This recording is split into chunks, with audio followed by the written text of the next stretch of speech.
Vocab intact, mind sublime. I react, contact, snap, break your spine. Keep that bullshit, only take what's mine. Every line, every rhyme says a test of time. Niggas will lose and fake like cartoons. Buffoons and straight jokes like National Lampoons. A season change couldn't come too soon. Fake dudes make fake moves, clear the room. Beast mode, Chicago Rilla. West side reside with jacks with cap pillars. Pretty streets for keeps got straight killers. Zombies run the night like a scene from Thriller. You gotta do more to survive right here. Be the leader of the pack or slide back to the rear. While you spitting hard garbage deep inside the ear, I'm making it clear that bullshit is over, nigga. Your end is here. It's here. It's here. Yeah, it's here, nigga.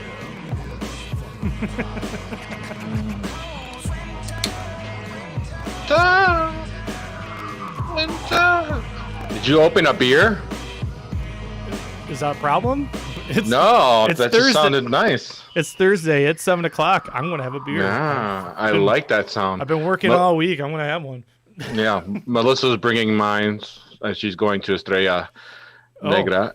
Yeah, and she's bringing me food. Shout out to Estrella Negra. Estrella Negra. They're making his food right now. Mm-hmm. Yep. So, yes, welcome back, everybody. You know, it's playoff week. Starts for most of y'all, I hope. For the ones that made it. For the ones that made it. And can I just interrupt for 1 second and just say, yeah, sure. Congratulations to everyone who made it. Like, if you made it, like, good for you. Man. Like, you deserve it. Like, congratulations. Your parents don't tell you that they're proud of you enough, but I'm proud of you. I'm proud of you for making it. I second that, too. I hope you're winning some money. But yeah, big news. Cody, we have our first ever 2020 Set Your Lineup Toilet Bowl. And I was excited about this, and then there's something I don't remember, apparently. And Cody's going to tell me later. But I can tell you now. I just didn't want to tell you. I wanted to get your reaction live on air when I told you that you don't want to win the toilet bowl. Yeah, so tell me later. Tell me later when we go through the toilet, because I'm really excited about the toilet bowl because I have to make this a positive thing for me. Oh, and well then just don't win it. Yeah. So you tell me later after I go through my little toilet bowl rant later. But Cody's in the real playoffs, right, Cody? Yeah. Yeah. Congratulations. By the way, I do also want to say shout out to Sleeper that we've been playing on. They do have fun stuff like the toilet bowl, which is a lot different than not a lot different. It's just the opposite of the constellation bracket, and I think it's fun. Yeah. I'll remember what it is later. I'm pretty sure I'll remember as soon as you said it. So yeah, let's get into this, Cody. No, I'm just going to mess with my mic this whole time. For some reason, it's not the way I want it. Yeah, I'm actually holding mine. Like, yeah. Wait, we just don't have a good mic stand for you? What are we doing? No, I got this little tripod thing. Also, you got that shitty mic, and I got your like $100 ribbon mic over here that someday you'll get with your $200 camera that you never use. Hey, it's Thursday night though. It's Thursday night. Thursday night game. Preview. We got the Patriots at the Rams. 73, partly cloudy. Should be a beautiful night for football. Yeah, I would actually go there and not watch the game. Come on, 73 degrees. That'd be nice. Yeah. But they're not letting people in the stands, I don't think, for this one. That's probably because is this in LA? Yeah, it's in LA. How does that work? Because San Francisco is playing in Arizona because of the rules. Is San Francisco's rules different than LA's? Because it's by county, so gotcha. that county is not allowing outdoor whatever gatherings or whatever they want to call it. So, but they don't even let them play in the stadium, so it's just interesting. So I don't know, but Rams are got the spread at -5. And the over-under for this one's 44.5 from when I checked yesterday. Did it change? I don't remember, but I don't know. I took the over on that, and I'm not feeling confident about it, but that's a really low over-under. And I know it's two really good defenses, but I feel like both those coaches are really good coaches, and they can exploit each other. Yeah, no, I agree. Yeah, it should be fun. Yeah, it's still at 45. Hopefully. I think too many people remember the Super Bowl that they played. That was a boring Super Bowl. Yeah. So it went down a point. The over-under did go down a point. It went to 43.5. So, yeah, but whatever. I don't really know what to expect from New England. It depends on what Cam looks like offensively. I think I don't trust him as a team like I did when Brady was there. You know what I mean? Like, well, it's not. I don't even blame the quarterback play. The team was a different team when Brady was there. Yeah. Period. Like, they just don't have the superstar names anymore. They went all in to win a bunch of Super Bowls, and they're in their rebuild year. Yeah. So I don't see them having a clear identity, as opposed to the Rams, who their fucking defense is amazing. They got Leonard Floyd to play football finally. I don't know how they did that, but they did it, and he's killing it right now. I think he's got 7 sacks on the season already, something like that. I mean, from a Lions fan, we used to have Kyle Vannoy for his beginning of his career, and he pretty much was just let go at the end of his rookie contract, went over to New England and has a bunch of rings and was, credited as one of the key defensive pieces that made them such a dominant defense, because Belichick, unlike Patricia, actually knows how to use defensive players. He'll pick up people and use them in their strengths instead of like, hey, why don't you I'm going to force you to do what you don't do. Yeah, totally. I mean, now that we talked about the defense a little bit, let's get into quarterbacks. Again, for New England, Cam's been dealing with an abdominal issue. He was listed as questionable for this game. We all knew he was going to play, but I just kind of the way this guy takes hits over and over and over. Whole career. Yeah, I don't see it. I think it's going to be miserable today for him against Aaron Donald. I just don't think he's going to get anything going. I think he's going to have over 10 rushing attempts for this game. And if you think about fantasy relevancy, 6 of the last 12 games he's under 20 points for fantasy. He's only had 2 games over 25 points this season. So I'm not trusting him for fantasy. Yeah. I don't know. Would you? I don't think anyone is. Honestly, I don't think anyone. This isn't especially when Vegas doesn't like losing money. When Vegas is given this such a low over-under, that implies that people who spend their whole lives trying to, make these picks work, these people, I mean, millions and millions of dollars are on stake, and they're saying that a lot of people are going to score in this. I don't really want a lot of pieces from this game, especially when New England's offense has been looking as awful as it has. Yeah. Well, on the other side, we got Goff. He's kind of had an up and down year when it comes to fantasy as well. He's only had 7 of the last 12 games, of 12 games under 20 fantasy points, and only 5 with 25 or more. So I'm not really trusting Goff either, especially against a Belichick defense, which has been burned a couple of times this year. So, but if you look at their last few weeks, they're actually playing really well the last few weeks. Some of that might be opponents, but yeah. I thought the Chargers were going to do all right against them, and they just shut them out. So yeah. Running backs, New England, they got Damian Harris, Sony Michel, and James White. Out of the 3 of these guys, I know Damian Harris is going to be the main ball carrier from them, but I feel like James White is going to be the man tonight. I brought this up on the show before. One of the first things I learned in fantasy football is don't count on New England running backs because they will switch from week to week. No. Yeah, definitely. There was times when Burkhead was, their lead back, and it was sporadic. He'd have 3 touchdowns one day, and then the next week 1-2 carries. So it's like you don't know what you're going to get out of Belichick. Yeah, one week it would be LeGarrette Blount. It's just yeah. So he's all over the place. I wouldn't play any of these guys. Maybe in a flex position if you desperately need to. Right. But it's Thursday night. There's a lot of other games going. Yeah, but if you're forced to play any of these guys, remember, I don't think any one of these the running backs are worth anything better than a flex, but put it in your running back spot if you are playing one of them, because that gives you some options, because people are falling like flies with this COVID shit. You're the guy you wanted to play in your running back position might go out, and if you have him in your flex spot, you can at least have a wider variety of people to replace him with. But if you lock up your flex spot with, with a running back, it's just gone. So you're stuck with replacing a running back. Sorry. Yeah. Simple fantasy 101. Yeah, I don't follow those rules sometimes, so I might need to start taking notes on Cody's strategy. I'm doing this. That's why I do the show. I'm trying to teach you. I mean, spoiler alert.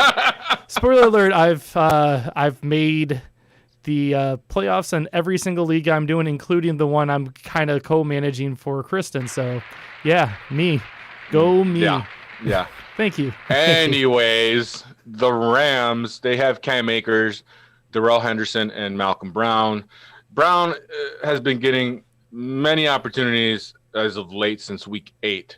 I think he's going to be the lead back in this one. Okay. But, he hasn't.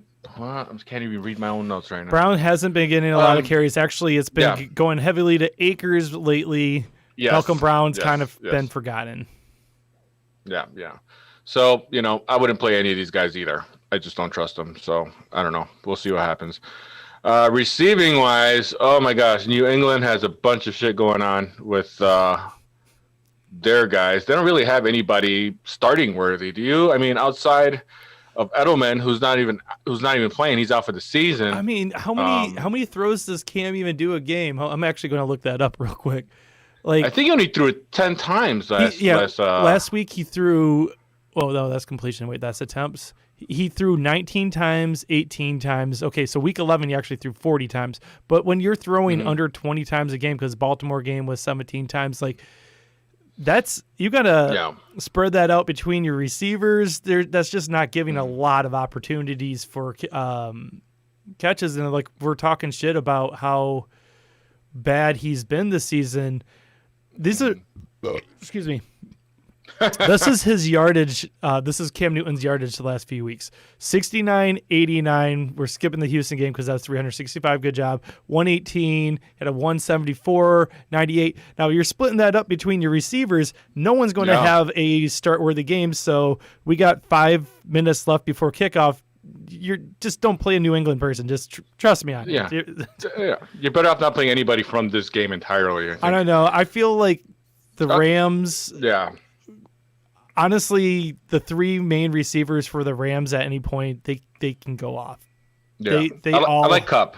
I really like Cooper Kupp in this one. I think he's going to be the one who kind of deals out, because I think Gilmore's going to be obviously shadowing Robert Woods, and I think Cooper Kupp's going to be the one that kind of takes the lead off of that. That's the hardest part about the Rams is I actually like their receiver core, including Van Jefferson. This is his rookie season, and he's looking all right for as far as the future. I don't think he's getting enough for fantasy, but if you play a keeper league like us, I kind of like the future of Van Jefferson.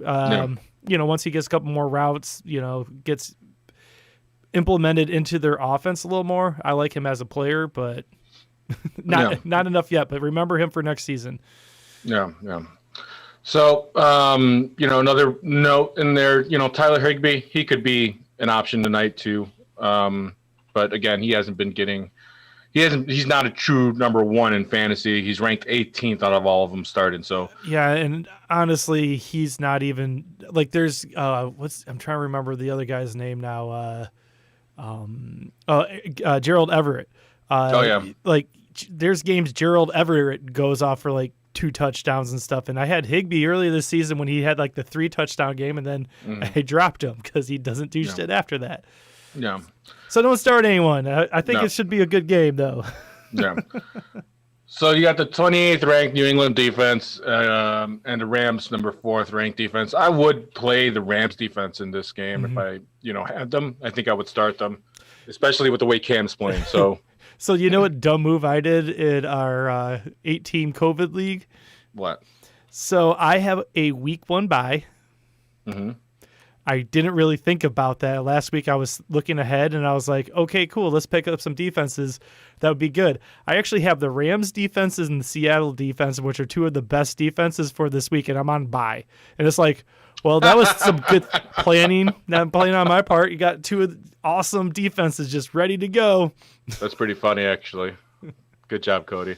So me and Cody both picked the Rams for this game. I don't think there'll be any surprises if anybody else doesn't or does pick the Rams and nobody picks New England. So after that, Cody, we got a little bit of pandemic news, do we? Always. Yeah. Wait, where's that? Right there. I got that pandemic. Pandemic. Pandemic. Pandemic. Pandemic. Pandemic. Pandemic. Pandemic. Pandemic. All right, so we kind of decided like a week or two ago we were listing every person going on and off for a while, and it's tiresome. I can't fucking do that anymore, man. Like, no, yeah, this shit's gotten out of hand. I understand that there's a real world part of this that sucks outside of football, but as far as playing fantasy football, we're a fantasy football show. Just trying to just check, make sure your players don't have COVID. But three main stories I would like to talk about. Number one is the Carolina Panthers and what's going on there. So earlier this week, they put Curtis Samuel and 7 other players, including DJ Moore, on the reserve COVID list. And the chief medical officer, David Allen Sills, said Wednesday that the Panthers' COVID-19 transmission was linked back to, quote, to some gathering of players outside the team facility during the bye. So what it sounds like is there was a party. It was a bye week, and they're like, fuck yeah, let's get fucked up. And someone had COVID.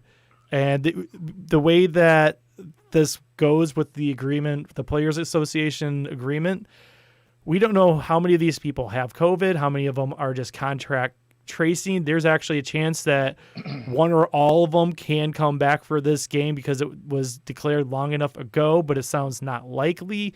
There's just nothing. The one thing that is known for sure is it's already been pretty much said that they're looking into it in a way that it sounds like punishments are coming. And what we've already seen this year, that can go anywhere from just a couple fines to loss of draft pick.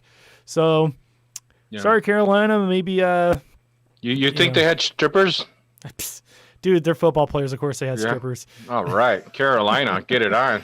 Our friend Ruben, he worked at a strip club, and he's told many stories about football players going in there. So, football players, you got to remember, they're all young. They got shit tons of money. They're going to strip clubs. Yeah, they're going to strip clubs. With 20s, not even singles, 20s. They make it rain. They make it rain. Also this week, Tuesday, there was Tuesday night football or Tuesday afternoon football. But Des Bryant was doing warm-ups, and they run out there and they're like, hey, get off the field. Like, what? You have COVID. And they just put him today on the list I saw officially, so I don't know what the hell they've been waiting for. But the thing that I was going to bring up to you was my immediate reaction was, but the game's still going on because he was already out on the field. And the way I understood it is you tested positive. We're trying to eliminate, but he was already interacting with people. They tested him 3 times that game before the game, 3 times. And then he tested negative today. You saw that?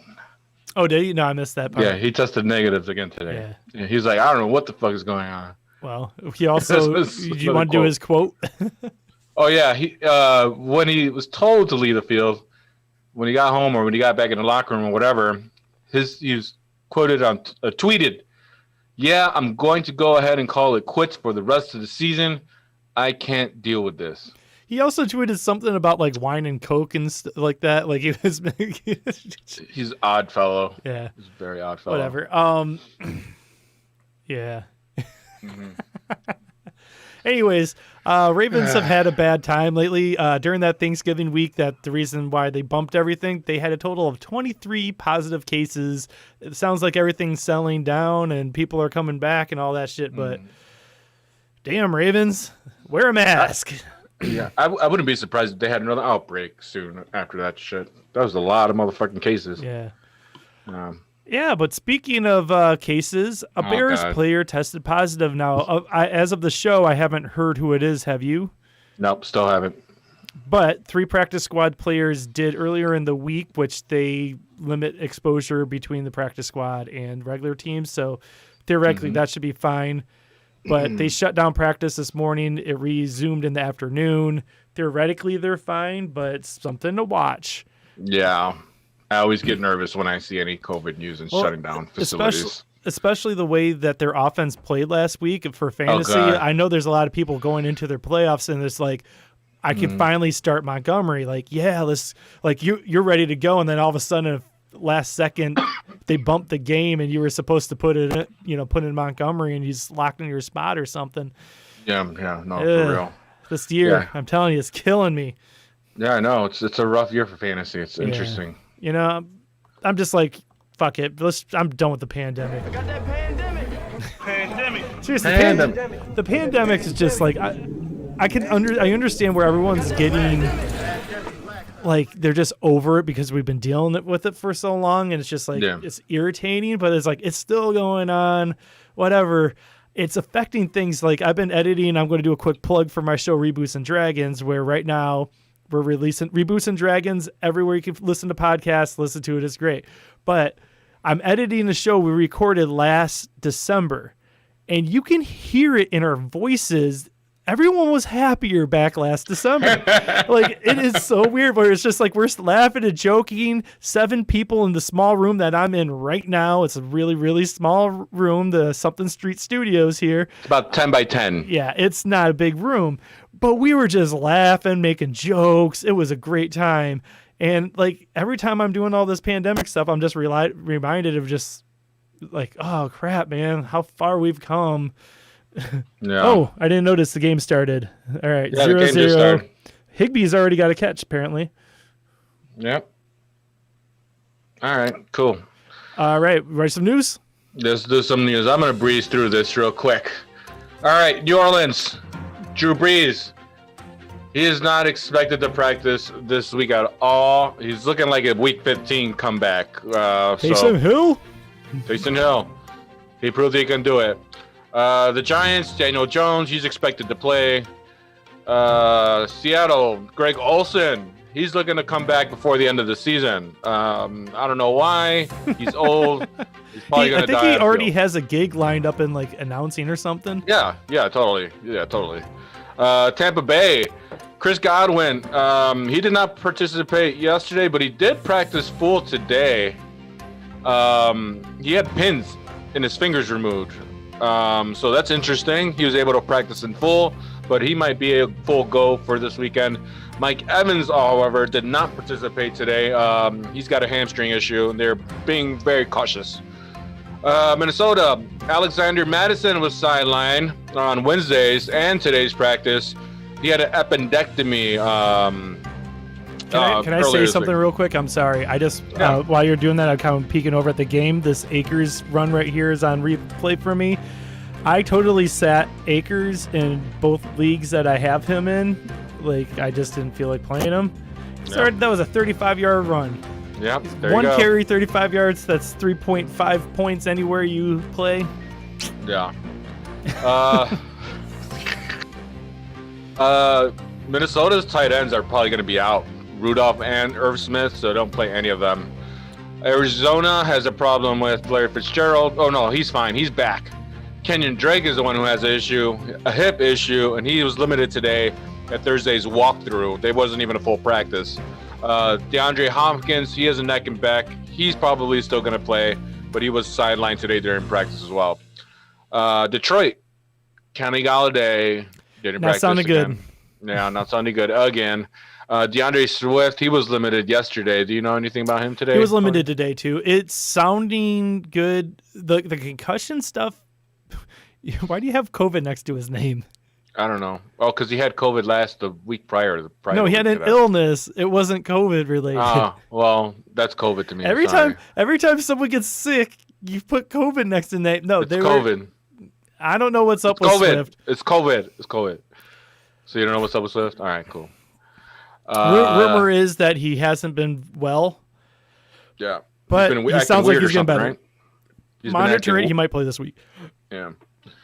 All right, San Francisco, Deebo Samuel. He missed practice on Wednesday. He has a bruised foot that he played through last week. He's probably going to do the same thing and play through it again this weekend. Yeah, the important thing to know about that, though, because I am monitoring that one for Kristen's team, he had an off-season foot injury. It is not the same thing, they said.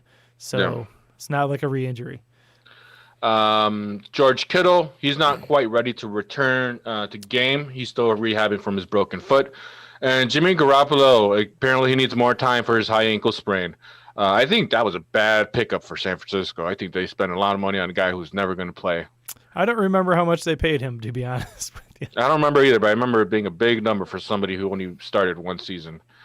Washington, big news here. This hurts me in one of my leagues. Antonio Gibson, he's got a really bad turf toe issue. His status for this week against 49ers is totally in doubt. He's not playing. Yeah, I'm monitoring. I'm crossing my fingers he does because that's my only running back in one of my leagues. Is that a fumble? No, that's a touch. Jared Goff. Oh. I had 3 different prop bets on who might have first touchdown, and none of them was Jared Goff. That's funny. Whatever. Yeah. Atlanta, Todd Gurley, he's dealing with a knee issue. He's going to play, but he's not going to get a lot of carries, so I wouldn't even try starting him. Don't start Todd Gurley at this point. Don't. And no surprise, Julio Hamstring. Julio Jones. That might as well be his nickname, Julio Hamstring Jones. Yeah, Julio Hamstring Jones. All right, and extra points good. 7-0 Rams. Yeah. So he was out of practice for the second consecutive day. He's probably not going to play. Or if he does, I don't know. Who knows? It's Julio Jones. He probably is. Dude, he plays through all the time when he shouldn't, and that's why his hamstring injury never goes away. Yeah. I mean, like, I've seen the game several times where he's got, like, a personal person out there when he goes off the field to rub his legs for him so he can run back in. It is not going away. Yeah. But Julio doesn't want to take days off, and I mean, can you blame him? Whatever. Yeah. He's a man. He'll do what he wants. Yeah. Carolina, Christian McCaffrey, he was limited Wednesday with the shoulder and thigh injuries. He was limited again today. I don't think he's going to play. I think they should just shelf him and save him. Carolina's 4-8. They paid Christian McCaffrey a lot of money. At a certain point, I don't know if they're going to shut him down. Yeah, I think they should, but I don't know if they are either. Philly, Carson Wentz will serve as the Eagles' backup QB. Doug Peterson named Jalen Hurts the starter for this week against the Saints. Now, Wentz had a 16 to 15 touchdown to interception ratio over the last 12 games. That's pretty fucking bad. That's not even Mitch Trubisky bad. That's bad. You know what I mean? Like, what the fuck happened to him? I know the offensive line this year is abysmal, but like his rookie season, like the year that they went to the Super Bowl, like all that, like there was so much hope for him, and I just don't know what happened to him. He is nothing now. Yeah, it's weird. It's so weird how he just did a 180 and now he's headed in the wrong direction. He got benched, man. Like people were talking about him being MVP, you know, for last season and beginning of this season. They're saying, "Oh, he's gonna make a comeback. He's gonna be MVP." No, this motherfucker's on the bench, dude. Like that's fucked up. Like he's not having a good year at all. But I don't know.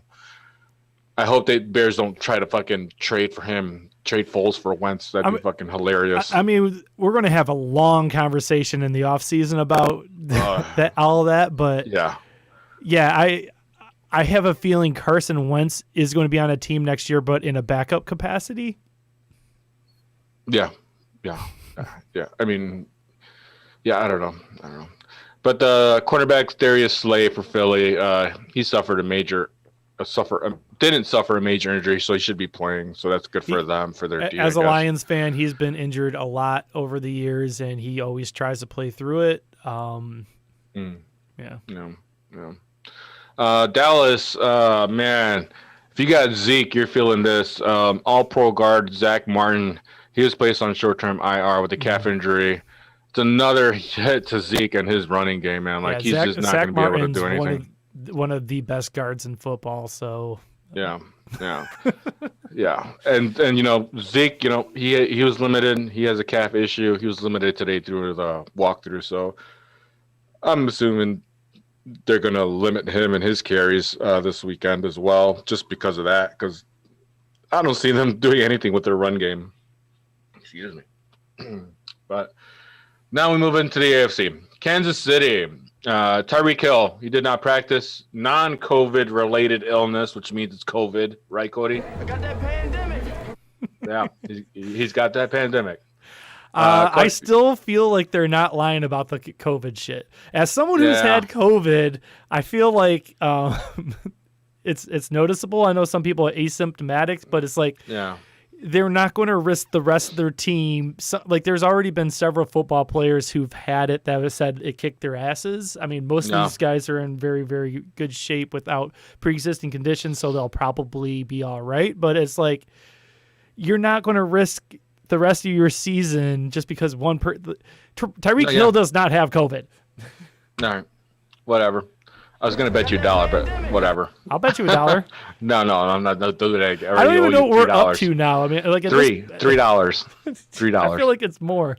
No, it's $3. Am I going to have to go back through every single one of these episodes and just start tallying them up because we have $3. We have not been tallying these. I know it's more than $3. I guarantee it's $3. You owe me like a Subway sub or something like that. All right, they call it even. I wanted to bring this up during the pregame for the Thursday Night Football, but so have you ever noticed that like once people start doing commercials, that's why they're tanking? I mean, they start failing a little bit more, and I wonder if that's what's happened with the Patriots this year because Belichick started doing all those Subway commercials, and as soon as he started doing he didn't say a word to fucking reporters for like 20 years there, and then all of a sudden he starts doing Subway commercials.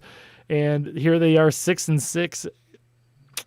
Yeah, he's setting up for retirement. He's getting that retirement money. Like that's the only thing. I would have to imagine that Belichick has enough money to last. Oh yeah. I mean, but rich people always want more money. It's okay. I mean, they want to live the way. They want to be able to keep going the way they're living. I mean, he's an old guy. He probably doesn't got much time left, but I mean, whatever. All right, anyways, I'll be back in 5 seconds. You're going to full review. All right, Pittsburgh running back James Conner. He's been activated off of COVID-19 list. He should play this weekend. He should be cleared. Ben Roethlisberger, he has an ailing knee issue. Should be good to go. Chase Claypool, he has an illness. He didn't practice today either. Tennessee, Juno Smith, knee. He practiced Wednesday and he practiced limited today. Taking it easy with him. Adam Humphries, concussion. He's on IR. He came back after being out for a month with a concussion, and all of his symptoms came back when he had a couple plays in the game. He's going to be out for the rest of the season. Not like you're counting on Adam Humphries for wide receiver in fantasy anyway, but I was. Interesting news. Were you? Okay. Miami, Devontae Parker was ejected from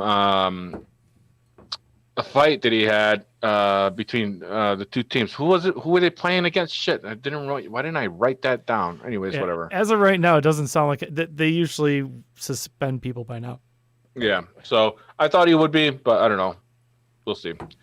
The Colts, they took a hit to their O-line. LaRaven Clark has a torn Achilles. Ouch. Yeah, that's kind of sucks. So he's going to be out for the rest of the season, probably, more than likely. Yeah, that's what happens when you tear an Achilles. Phillip Rivers, he missed practice Wednesday, but he did practice today. It looks like he's going to be okay, but he's got a toe issue as well. The Raiders, Josh Jacobs, his ankle is worse than they originally reported. He's not expected to play for this one, so if I got him in a couple leagues, and I got to figure out what the fuck I'm going to do. Yeah, and what we learned last week is Devontae Booker is apparently not the answer. So. No, he's not. No. So that's another. And then not only on top of that, they lost have a bad matchup this week. Aren't they playing the Colts or something? I think they're playing the schedule Colts right here. Raiders. They played the Colts. Yeah, Yeah. So, I don't think I've ever played this out here, but like I put this in here because. Okay. I stay away, man. Nope. Stay away. Yeah, and then they also lost a tackle. They lost their O-line tackle, man. They lost Trent Brown. Oh, Trent Brown's a good one too. Yeah. Yeah. Yeah. Again, I stay away from that. Yeah. Baltimore activated Mark Andrews from the COVID-19. He should be good to go. Cornerback A.J. Bouye from Denver. He has been suspended 6 games for testing positive, not for COVID, but for PEDs. That would be huge news if Denver wasn't 4-8. Yeah, that would. Houston, some help for the Bears. Brandon Cooks concussion. Who's going to go through the protocol and return if he's cleared, but he's probably not going to be cleared this week. This is big help for the Bears game for us. I mean, anything helps. So at this point. you now are missing their number 1 and number 2 wide receivers. Exactly. So that's good. But watch us fucking find a way to lose anyway, right?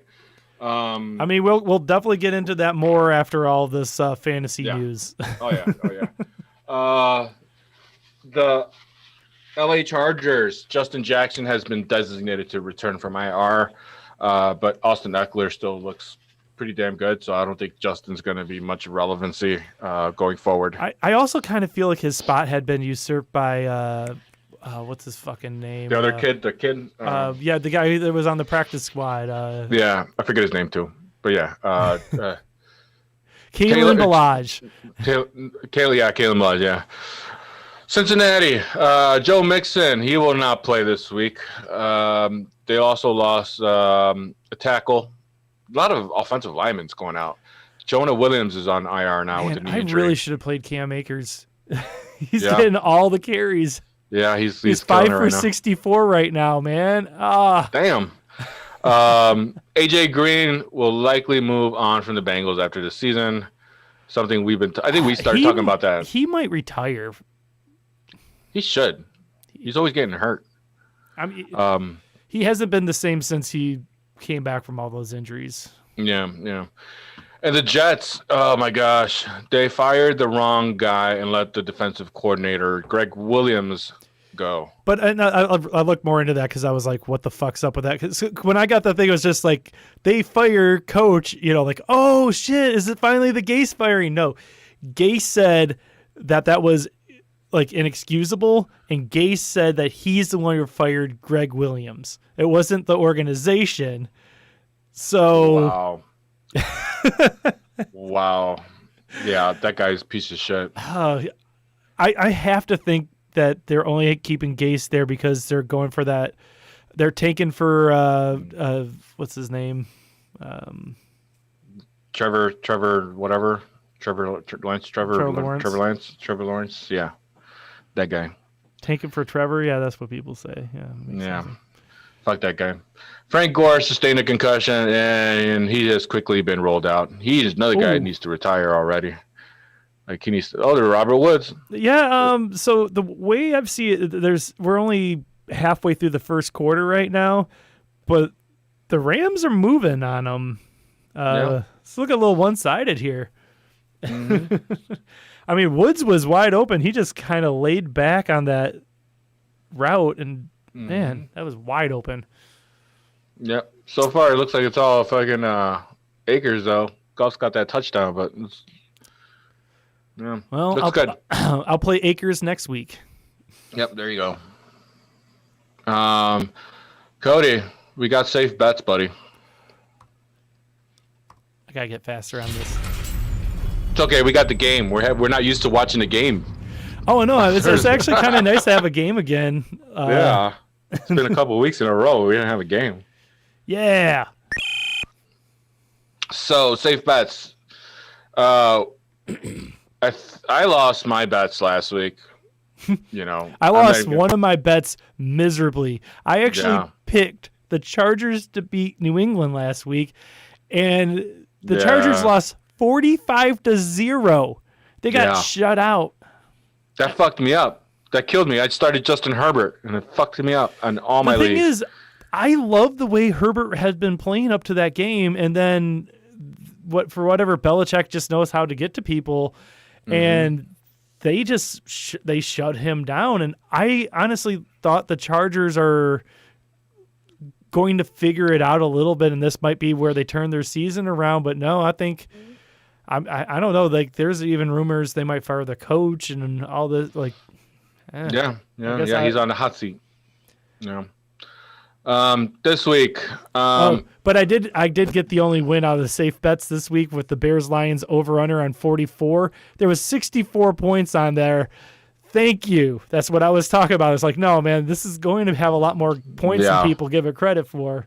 Yeah, you're right. I definitely didn't see it get into 64, though. Technically, I got the other ones right, too, because you said Bear versus Detroit money line and also Rams Cardinals under 48, and I said over. I got that right, so I just didn't get my Chargers thing. Yeah. So I stopped keeping track of what our wins losses on these bets are because it's just, they haven't been that good. I've been winning. No. I've been winning all right on my basic bets, but not on the safe bets. Yeah. So this week I got Minnesota over Tampa Bay in the money line. It's a minus 6.5 for Tampa Bay. I'm picking Minnesota on this, and then I got the over of the Falcons and the Chargers. It's set at 49 on Wednesday. So. What do you got? I kind of like that one, the Atlanta Chargers one. Yeah. Atlanta's defense has been playing slightly better, but they've been porous all fucking year. Green Bay Lions, both of those teams have really bad defenses. Actually, Green Bay has a better defense than the Lions. The Lions are a fucking laughable defense right now. The over is 55, but I'm taking more than that. I mean, I just had a game where it was 64 against a Bears defense that is supposedly better than Green Bay's. And Green Bay, man, I don't see a way that they don't put up a shit ton of points on the Lions. But now that Bevel's in charge, he took the reins off of Stafford this week, man. Like, he was just letting it fly. Like, that was like the deepest Stafford had been allowed to play all fucking season. So I really feel like that's a safe bet right there. Is 50 over under on Green Bay Lions. Yeah, that's a good one. I like that one. After last week's pick that you had, I'm going with you on that one. Yeah. The other one I have is the Dallas-Cincinnati game. That is 100% just because of how shitty those teams are, and the over-under is 42. And neither team has a really good defense. I think they're counting on just both offenses being that bad. But what I have noticed from when shitty teams like these play with these over-unders is sometimes just like there's going to be 14 points just scored from like a fumble return for a touchdown and shit like that. That counts, like this isn't fantasy here. This is betting, and 42 points, that's, 21 points per team. I think they can do that. No, yeah, I agree. I think that's another play. Safe bet. Yes. All right. So I like that. I never shorted that fast. Listen, this is kind of nice. Yeah, I like that. I'm going to do these faster now. Right. Is this set your lineup time? Set your lineup now, Cody. We got some talk to do here. Whew. Oh, man. Yeah. I just realized the news thing's still up there. I'm going to get that off. I didn't notice it was up there either. We're not doing news right now. It's set your lineup league time. Yeah, let's get dirty. Dude, it is playoff fucking time. Yes, it is. Notice, I'm not excited about it as much. But, Cody has got something to be excited about. All right. So I guess before I jump in this, I'm just going to talk about the playoff picture. So first off, Drew, like we've said all year, I thought he was going to be the one who gets first place, and he did. Solo. Sitting there alone, first place bye. John Craig, I beat him this week, but he's still solid on that second seed, so he got the first week bye. The rest of them were pretty clear, except for there was a small chance I could have got bumped. That never happened. I won. So the last place that was available, that was our good boy Pac-Man got it. So, hey, Pac-Man, if you're watching, congratulations. Do a shot with us. The other two people were Rance, who I don't even know if he exists. That could be a burner account for a drummer over here. He's coming to my house tomorrow or Friday. Oh, really? To hang out. Yeah, he's coming to hang out. Tomorrow is Friday. Tomorrow night. I keep forgetting. Ay. Sorry. My days have been mixed up. I just came back from vacation and going to sleep at 5 a.m., watching TV aimlessly, bored. Yeah. So go ahead. Continue. So this week, Drummer, you lost to my brother, 93 to 115. So your 2-game winning streak left you with the end of the season 4-9 on the season. You lost to my brother, who was tied with you last week, so he goes to 5-8. You lost again, but who cares? Neither of those teams were going to make the playoffs anyways. You guys are both in the toilet bowl now, and we'll explain that in a minute. Drew won again this week, 138 to 101 against Rance. Drew won first place. He's now straight chilling on by, sipping cocktails, resting up for next round. This made Rance fall to fourth place, where he will face me this week. Devlin won 137 to 98 against Lino. Devlin destroyed Lino, giving Devlin third place. He will fight Pac-Man this week. Lino finished in last place. Thanks for playing, Lino. Thanks, Lino. So I won 160 to 96. I was worried going against John Craig on this one because he was in first place at the time. But I got the high score of the week, so pulled out the win. Still only got 5th seed. But I would have got 5th seed no matter what. John got 2nd seed, but he would have got 2nd seed no matter what. We're just where we are. The game doesn't matter that much. Now it's playoff times. Pac-Man won 121 to 100 against Donuts. Donuts was kind of making a comeback there for a second. Looked like he might be able to make playoffs, but Pac-Man's win and Ocho's loss meant everyone else's chances for that 6th seed were dead. Pac-Man scored more than the 9 and 4.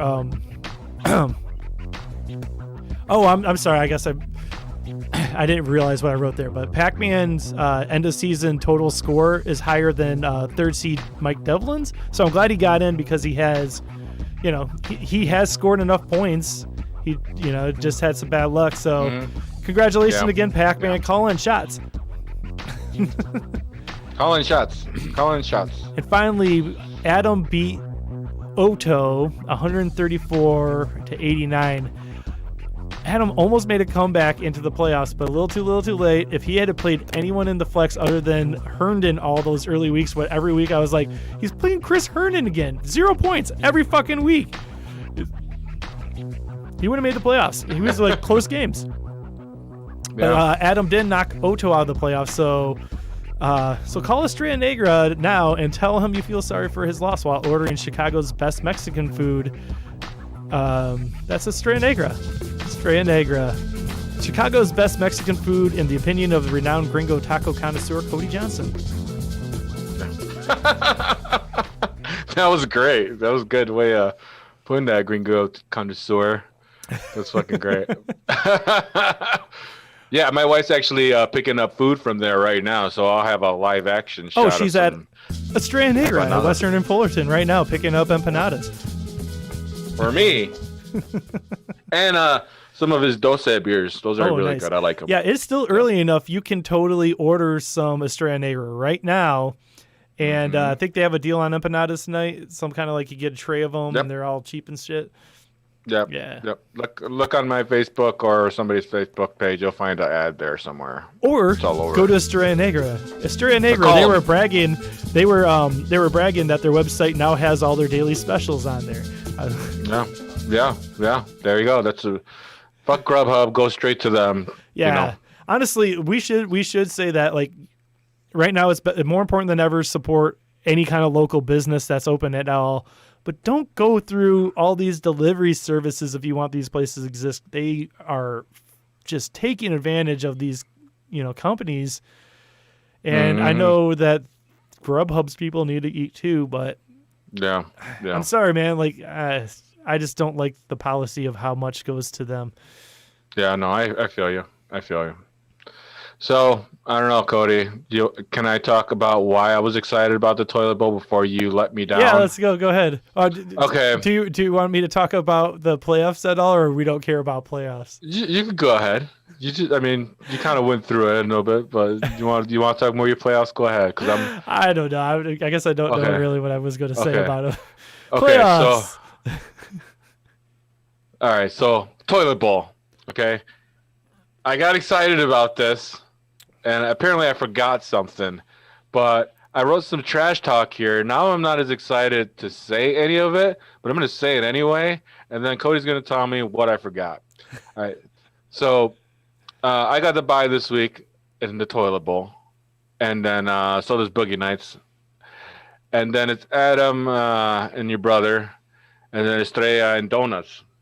Now, apparently, I'm not supposed to want to win this. I don't know why, but I thought I was going to take this shit.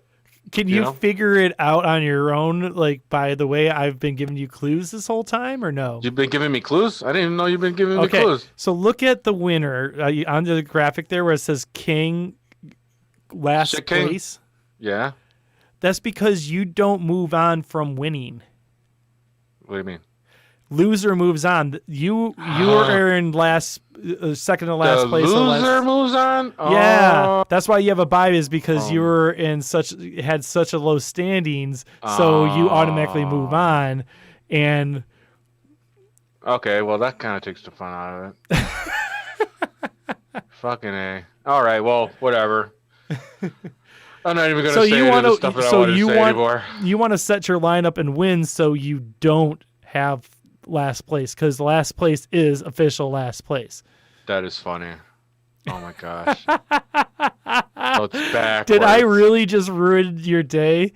Yeah, I thought I could beat these guys. I'm like, You probably can. I mean, king of the toilet bowls. God damn it. Anyways, whatever. Let's put it this way. I think that your team's better than it was. And right now you're predicted to have more points than anyone else in that bracket, but you have a bye this week, so you're going to have to play the loser of Oto versus Donuts. No. Now, Oto's probably not paying attention anymore. I think he knows he's out, and he's probably not going to give a shit, so you'll probably play him and get lucky. Uh-huh. But if Donuts accidentally loses, I could totally see Donuts being the kind of person who's just like, oh, I'm going to fuck a drummer over. So. Yeah. We'll see what happens. God damn it.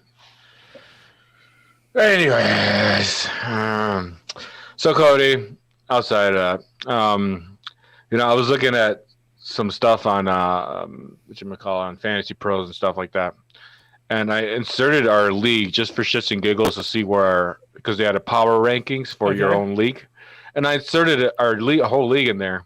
Is this now or is that the beginning of the season? This is now. I inserted our league now, like yesterday, or not day before yesterday, or something like that.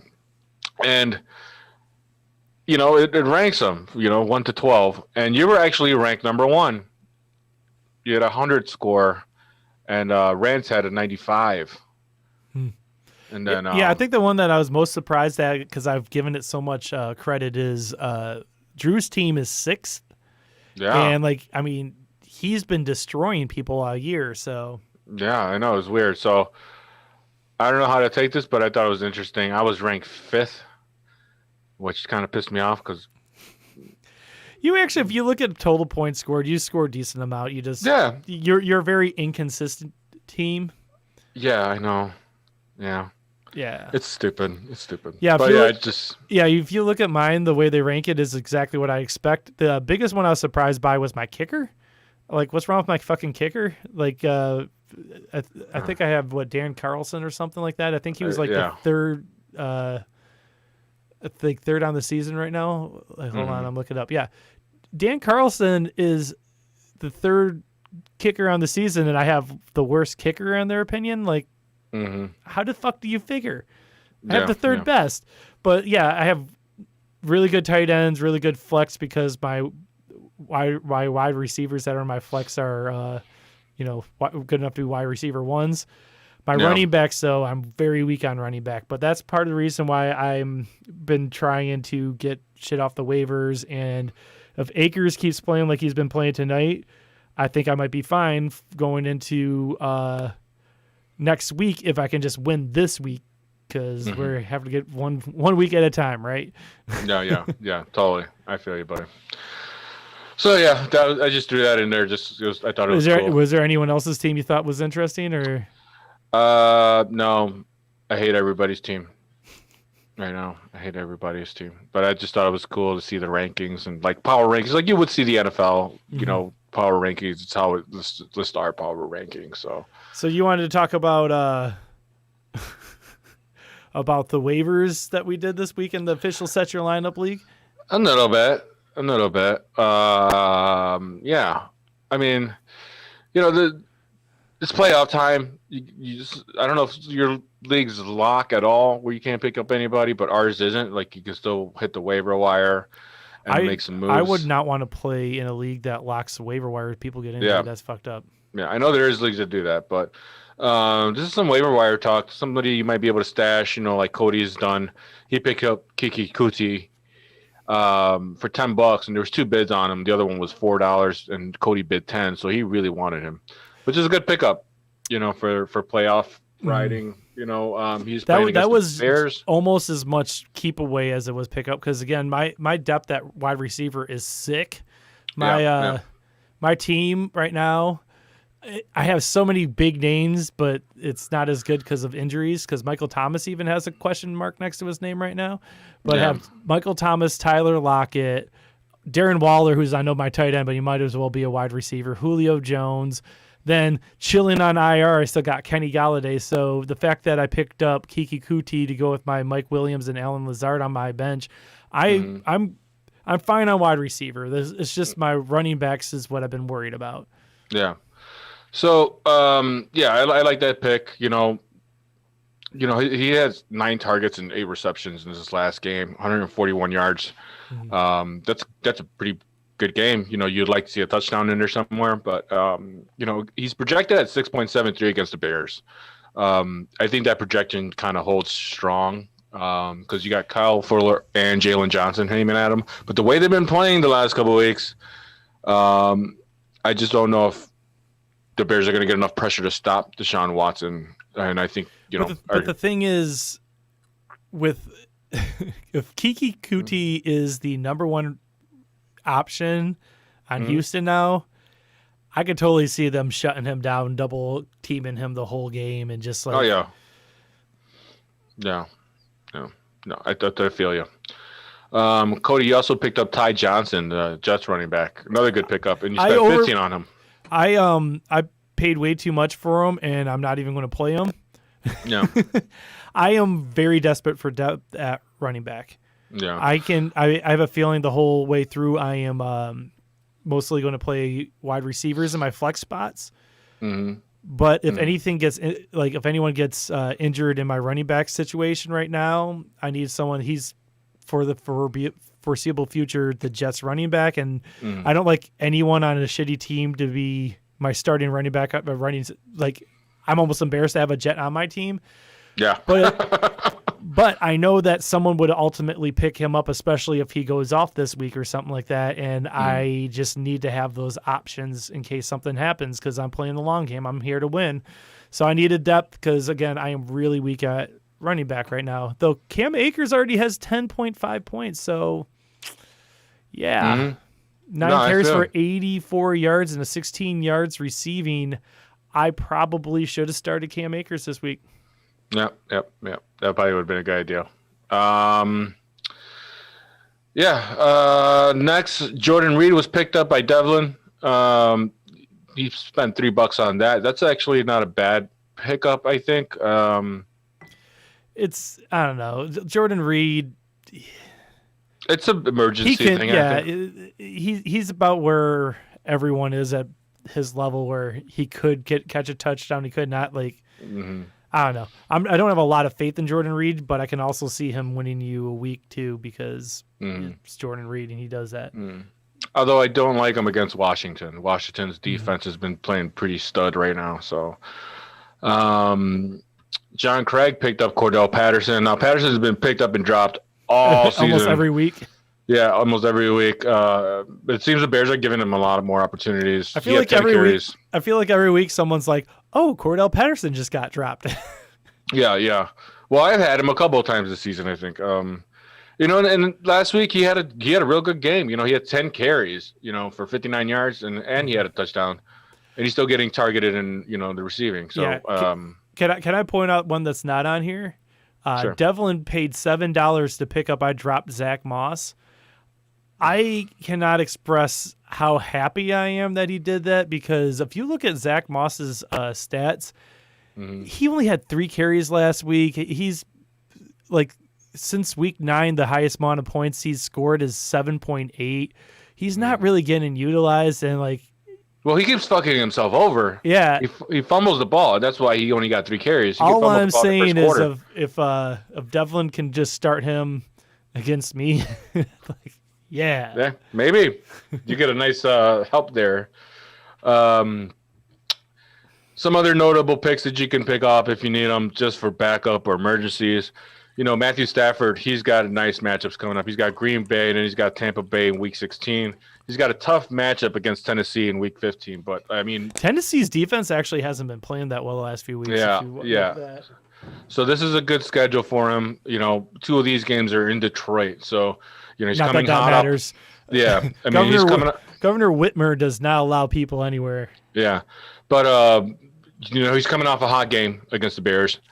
And I think he's going to continue that. Like you said earlier, they're kind of release the reins on him and let him kind of just throw it. So I think that's going to be good for him. I'm going to go all into this, but man, I am obsessed with the reaction. I have never seen such a positive reaction to a coach being fired.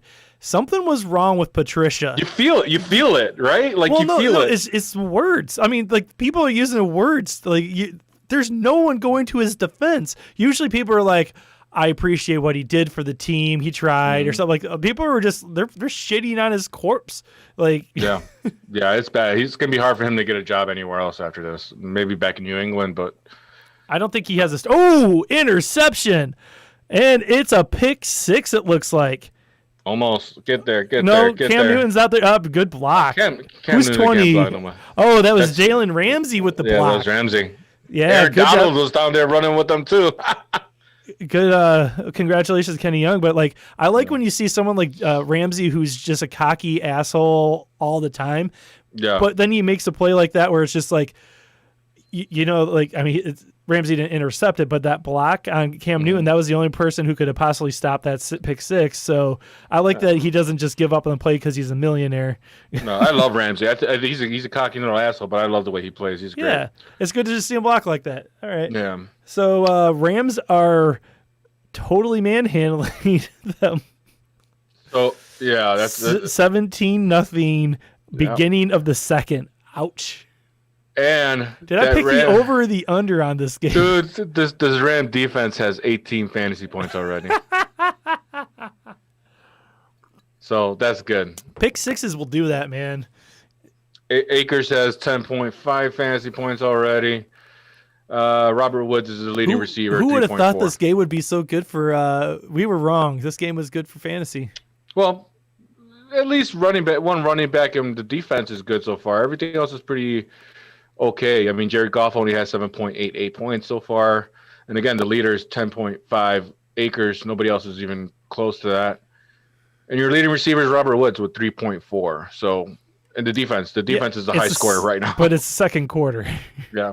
It's the beginning of the second quarter. So we'll see. I don't know. We'll see. Well, so Adam is playing my brother right now in the toilet bowl, who my brother actually started Darrell Henderson, so he has 0 points on that one, and Cooper Kupp. So Brandon could definitely hurt from that. But that 18 points he's getting from the Rams defense right now. Okay, I actually clicked on this just because I like when you click on it, you can actually see the breakdown. Yeah. So 5 of those points is less than 100 yards. That will go away.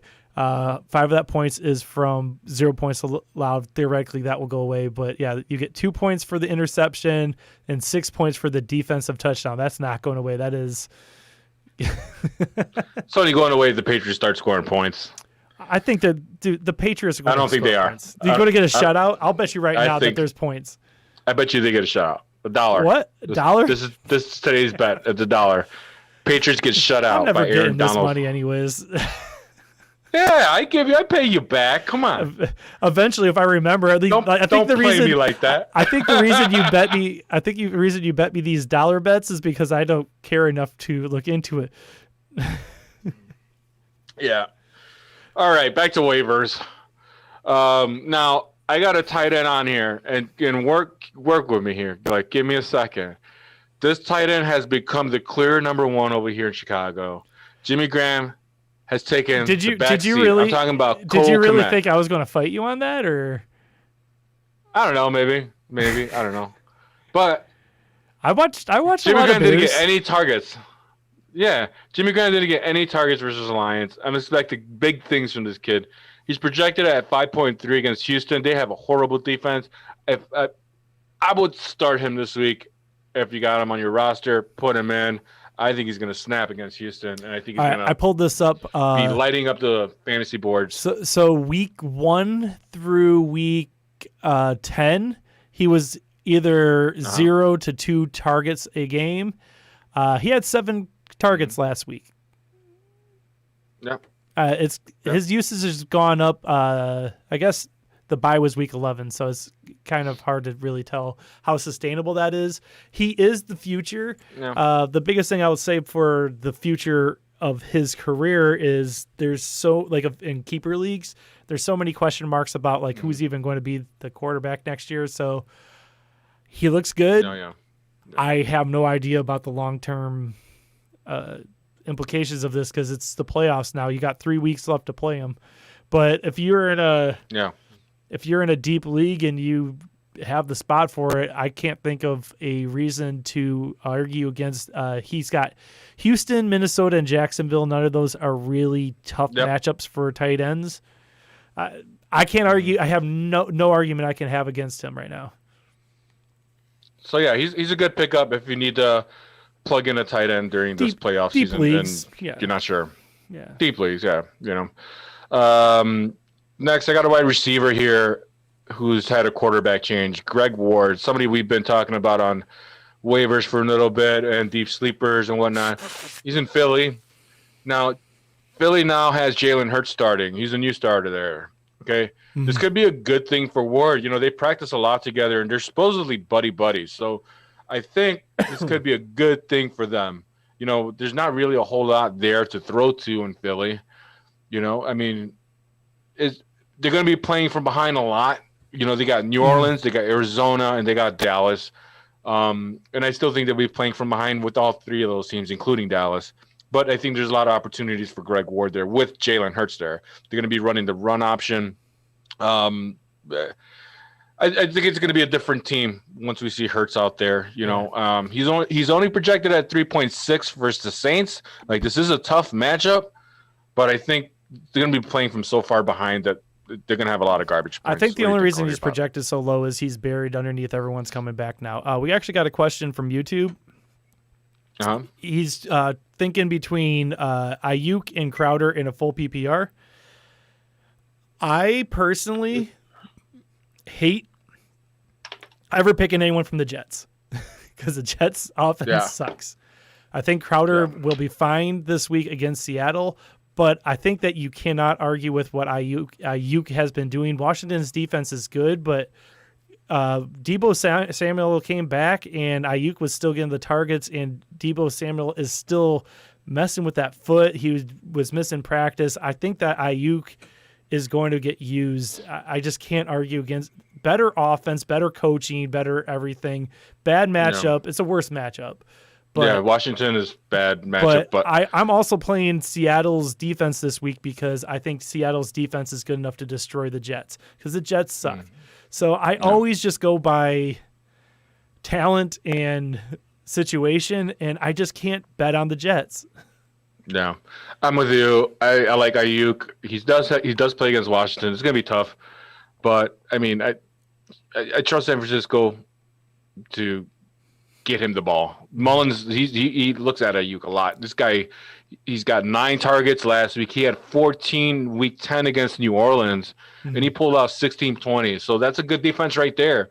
You know, he had 16.20 points against New Orleans. So I could see him getting that many targets against Washington and being the only guy he can really trust to throw the ball to. So I like Ayuk. I think he's going to get targeted more in the double figures for this game. By the way, speaking of Washington, did you see what's the Steelers coach, Mike Tomlin, him talking to Chase Young after or maybe it was during the game or after the game, where he was like, "Man, you're really good." It's just like, I hope I'm never my teams are never bad enough to get a guy like you, because we have to lose 14 or 15 games to get a guy of your talent or something like that. Yeah, that was hilarious. Like, that's just the weirdest backhanded compliment ever. Yeah, it almost takes a second to think about. I was like, what did you just say? Did you just really say that kind of thing? Like, you're an asshole, but thank you. Like, how do you respond to that? You know what I mean? But he's not wrong. I mean, no, it's not wrong. You're right. To get a really good player to the draft like that, you have to be one of the worst teams in the NFL. Oh, Cody, thank you, baby. Hold on. Oh, snap. Should I play the commercial? Estrella Negra. It's Estrella beer. Estrella. They make beer. Well, kind of. Someone else makes the beer, but they put the logo on it. Yeah, and it's good stuff. It is. I actually haven't had that yet. I've had their other Really? ones. Yeah. Uh-huh. Here you'd have one right now. But so okay, one last waiver to talk about. Peyton Barber. Is that just because you're all sad because you just lost your homeboy? Yeah. So Peyton Barber, you know, he's going to be the primary ball carrier going forward. You know, that's pretty much the main reason. Like, you want a running back that's going to have the carries. But and he's going to have I don't 100% agree with that. He is the second down back, but like J.D. McKissick, even when everything else was going on, gets those carries. I think McKissick gets a couple more carries. They seem to trust him there. Peyton Barber is going to be the between the tackles hammer, but they like goal line back. Huh? He's gonna be the goal line back, man. Yeah, and they're gonna be playing smash mouth football. But they love J.D. McKissick, so I don't know. We'll see. I would honestly, if you're in any kind of PPR, play McKissick over Barber. That's my opinion. But yes, if you need someone in a pinch, Barber's not a dumb pickup. Oh, but they are playing San Francisco this week. That might not be that good. Seattle's all right matchup, and so is Carolina. Yeah. This is a decent matchup. San Francisco's the scary one, but the other two, you know, they're better. All right, Cody, it's time for our Bears Lions news. Why don't we have a clip for this yet? Oh, high fives are going on over there. Yeah, hold on. I got to show you before we get into the Bears. Otto made these fries at Estrella. Sorry, this is a big Estrella plug today. But he made these loaded French fries, and they got fucking everything on them. They're better than nachos, but let's see if you can see that. Oh, here, let me switch you to full. Oh, yeah. You see that shit? Oh, damn. Is that on the menu? I don't think I've ever seen those. It's new. He made it to come to my house, and oh, my God, is it delicious. Wait, he made that just for you, or it's on the menu now? He made it to bring to my house. He made a giant tray of it. And then you liked it enough that he put it on the menu? Yeah, I loved it. I was like, you should put this shit on your menu, man. And then he's got empanadas. Oh, go back to full? Yeah. He's got these empanadas. I'm really bad at this. Hold on. I don't want to spill anything on my computer. We're a professional. Oh, you look like you're about to lose a sauces. The sauces are what's good, man. Like, they got those dipping sauces are fucking delicious. The verde is awesome. Anyways, but yeah, this is my dinner. So I'm gonna hold off on this for a second. But yeah, we got you know what? You want to do your Lions news first? I kind of wanted to go through your Bears just so I could counter all of it, and then because I feel like you put more in than I did. All right, we'll do it quick. All right, hold on. Oh my God, my mouth is savoring right now. You can eat on the air. I don't care. No, I know, but I'm gonna be pissed off right now. So, all right, Bears Lions news. Bears are 5-7. They play Houston this weekend. Now they put Mitch back in, but why the fuck is he not running more? Wasn't that the idea? I mean, wasn't that the idea to use his strengths to implant into the game plan? But no, he only ran 3 times in both of the last games for 17 yards. So 6 carries for 17 yards total. And that's bullshit. Bullshit. So that's where I'm going to start. Now, the offense, they actually put up points. So he only had one more carry than Stafford? Actually, those might have just been sacks because there's like a dash next to him for no yards or something. But yeah, God damn it. But the Bears, their offense actually put up points. Like it was working. They ran the ball a lot in the first half, at least. Their play calling hurt them miserably in the second half. It doesn't matter who's calling these plays. It seems like Nagy's behind it still. Like I feel like he's still kind of like whispering in Lazar's ear and Bill Lazor's ear, talking about no, don't do that one, do this one, or you know what I mean. Like it just doesn't feel right. He is the head coach, so even if he's not calling the direct plays, he's directing him in how they're playing. Exactly. The run game kind of disappeared, man. Like they kind of gave up. Their fourth quarter, they should have been running the ball. They were doing good running the ball. You're playing one of the worst run defenses in the NFL. Keep running the fucking ball. Do what everybody. Hey, we're a bad pass defense too. Okay. But we don't have a great pass offense, so I would say lean more towards run. I trust Montgomery with the ball more than I trust Trubisky with the ball. You know what I mean? It's just the way it goes. Montgomery and Peterson, they were both looking good. And again, I'm not sure why they just stopped running the ball. It's like it's just something stupid happens to their fucking coaching staff, and they decide, no, we can't run the ball anymore. I don't see it on this, but I put it on my defensive part. So the first half, you scored 23 of your points in the first half. You had 253 yards total. Of that, 106 yards of that were running yards and three rushing TDs. In the second half, you only scored 7 points total. You had only 136 yards, and of that, 34 of those yards were rushing. 0 touchdowns. Yeah, exactly. So, I don't know. It's very frustrating to try to understand because you can't understand it. It just doesn't make fucking sense. Robinson, man, dude, that fucking catch, all you had to do was go 1 yard further, maybe 2, and we have the game. We have the game. That's it. Like, what the fuck was in your head? Like, I feel like the Lions had one of those earlier in the game too, where I'm not sure if you saw that. It was Jamal Agnew caught it, and not caught it. I think it was like a round, but he was like a yard away from getting the first down, and instead of just leaning into it and getting it, he stopped. He stopped to try to like do a juke and just got tackled. They were like, yeah, it's stupid. But yeah, that fucked up. And of course, Mitch played pretty decent. He didn't throw any touchdown passes, but he had that one fucking fumble, man. Like, and it's, you know what?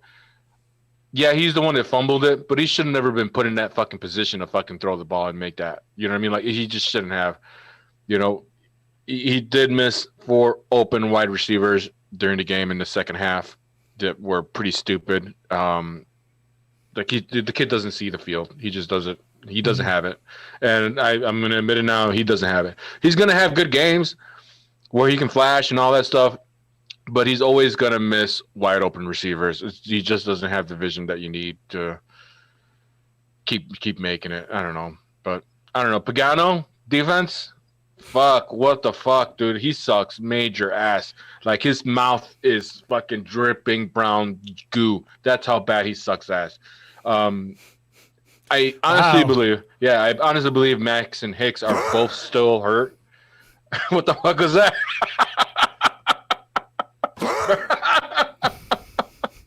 good. You forgot to have that? I haven't used it while I don't feel like you've insulted anyone that bad since Bill O'Brien was a coach. Yeah. So, Mac and Hicks, they've both been playing hurt. I know Mac's got a bad back and he's got a bum shoulder. He didn't practice today. Of course, Hicks had a hamstring injury last week or a couple weeks ago a couple weeks ago. I think he's still dealing with it. And again, where the fuck is Robert Quinn? I mean, we signed this guy to a fucking $70 million deal, and guy's nowhere to be fucking found. Like, just boggling that they're still letting him play. I just don't get it. There's just a lot I don't fucking get this year. It's fucking irritating. Overall, I want to fire everyone. I want to trade everyone of value except Jalen Johnson and Roquan Smith. Everyone else, getting the fuck out of here. Get as many picks You're all in on a hard rebuild. Is that what you're saying? Hard rebuild. Yeah, I want to go down to the skeleton. Only keep a couple guys. Get everyone else the fuck out of here. I mean, you do need, like, if you got anyone on rookie contracts, you keep them. No, yeah, of course, yeah. Just like your depth players. I'm talking about guys of value. Yeah. Guys of value, like trade Mac, trade Hicks, get rid of Kyle Fuller, Eddie Jackson. I'm like 50-50 on. Like, he's still really young, so I might want to keep him. But he would probably be our biggest trade piece right now. The way the defense is playing, like, he's the only guy there that might be worth. I think Mac has lost value this year. You know what I mean? Like, what are you gonna get? But I don't know. Package all these motherfuckers together, send them to Cleveland or something, and get all. I don't know. Just get picks. But yeah, I don't care that they're 5-7 and they still have a minor shot of making the playoffs. I don't care. I'm tired of watching this kind of football. I'd rather not see this kind of football in the playoffs. Such a long shot for the playoffs. Yeah. And you know what? I'll give it up to the Lions. For not giving up after losing their head coach and all that stuff. They really balled out. And just enough to beat the Bears. That was good. For you guys. So your defense definitely showed up at the end of that. At the end. The first half, we were nowhere to be found. Yeah, like the last 4 minutes, your defense showed up. And as for this week's matchup against Houston on Sunday, the Bears' offense should be able to perform as they did against the Lions. But honestly, who the fuck knows? I mean, maybe the offense doesn't show up and the defense shows up, or maybe the offense does show up and the defense doesn't show up. I don't know if they're going to win. I don't. There's two horrible teams playing against each other, but I trust Watson over Trubisky. And, they have a new coach too. Like, they have an intern coach too, and he's the oldest coach in the NFL right now. What's his name? Is that? I didn't realize that. Cornell, Romeo Cornell. Yeah, he's the oldest coach in the NFL right now. I did not realize that. Yeah, and, he's turning them around a little bit. He's got them feeling a little better about themselves, but, I mean, still, like, I just don't know. I don't know. Go ahead. Talk about your Lions. I'm fucking done. Cam Newton just had a deep shot to Myers there. All right. Looks like that. Maybe finally moving the ball. Hey, so with the Lions, who really cares, right? We just fired a coach. We were starting the rebuild. The biggest thing I would take away from that, though, is, like, going into that game, this isn't for winning. This was for pride. And I felt like, as a football fan, I really liked it for them. It's been surreal. I don't remember ever seeing people so happy for a coach to get fired. And I don't know how much people just love Darrell Bevell or if people just hated Patricia, but they seem to just kind of be like it's like when there's a coup and they finally overthrow an authoritarian government or something like that, and they're just like, yeah, cool, now we can just rebuild and all this. But they looked legitimately happy for the first time in a long time out there, playing, smiling, laughing, having fun. And I mean, I'm sorry it's against your Bears, and you have to deal with that, but, like, I don't know. I don't know what the fuck Patricia was trying to do, because it was very obvious to me, who's watched every Lions game this season, the difference was night and day. We kept giving up in the the third quarter, second half, all this. Like, the players, they look lost. The players rallied in this game. Like, we looked like shit looked like shit defensively in the first half, but something happened during halftime. They rallied. They're like, no, we actually want to play. And they did what Patricia never could, is they changed things up and they adjusted, and it worked. Mm-hmm. And I don't know like what the team's going to do, because Bevel might not be there at all next year, let alone be the coach, like the head coach. But they have to see what this is, and they have to take this into consideration for hiring next season. You cannot hire someone who's so unlikable. And that's what Patricia era is going to go down as, is like you got the most unlikable motherfucker ever to be your coach. And then, so we were a winning team before he was hired. We're 5-7 now. I don't think we're making the playoffs, but we do have a chance to go 500, which Patricia never did. If we can turn it around and get 500, holy shit, what a fucking kick in the balls that's going to be to Patricia. Because he took a winning team, tanked it, and then, I mean, like, who knows how we're going to actually end, because, 3 more games to go. But there's a chance we could do that. Like, and I kind of want us to, just to show how bad the Patriot way works when you're not Belichick. The reason Belichick has all those rings is because he's the best best coach of our era. He knows things that other people don't. He does stuff for a reason, and everyone else is just trying to imitate him. It's fucking dumb. That being said, let's just go talk about this real quick. First of all, Lions offense. A right tackle, Tyrell Crosby, went out in the first half. We had a converted defensive lineman named Matt Nelson had to go in and replace him, and he shut out Mac while he was playing. He only allowed 2 hurries his whole time out there, so shout out to Matt Nelson. I see you. Mac was playing hurt. Yeah. But still, man, you're a converted defensive lineman. You're not used to I don't know. I'll give credit where credit's due, man. Yeah. Whatever. Anyways, the one thing that really is, like, you cannot ignore on our offense, the big difference, they look like a different offense because the big plays returned. 5 different players on our team had catches of over 20 yards, like 20 air yards. There was 9.57 yards per pass attempt. That's the highest it's been all season by far. Stafford had 402 yards. He averaged 13.1 air yards per pass attempt. So, like, that's his second highest total ever in his whole career. He had 16 throws over 10 yards. So, like, they weren't doing checkdowns. They were fucking taking shots. And it sounds like what Bevel did was he was just like, okay, I don't care about what Patricia did. What do you guys want to do? You want to take some shots? Go for it. We're done. Do what you want to do. And that's what Stafford wants to do. He wants to throw to, Quintez Cephas on like a just ridiculous. I'm not sure if you saw that touchdown to Quintez Cephas, his first of his career. He's waving at him like, go, go, go. Forget about the fucking route. Just go. Mm-hmm. Like, that's what Stafford wants to do. And what was happening all season, the reason we sucked second half is Patricia knew how bad our defense was, and he tried to make up with it by slowing down our offense. We play with tempo this game, like we were, going in and out of hurry up, no huddles and stuff, because Bevel doesn't give 2 shits. He knows that our defense sucks, but he also knows that the other strategy, instead of trying to keep your defense off the field, is to score enough points that you keep up with the other team scoring points on your shitty defense. There's 2 different ways you can play it, but I think that the other works better because obviously the other the playing with the defense, trying to keep the defense off the field thing did not work. That being said, we did get lucky. we would have lost if it wasn't for that fumble. That fumble. But I mean, that was a good play by the defense. So the fumble, or that first down, or that catch by Robinson. Yeah.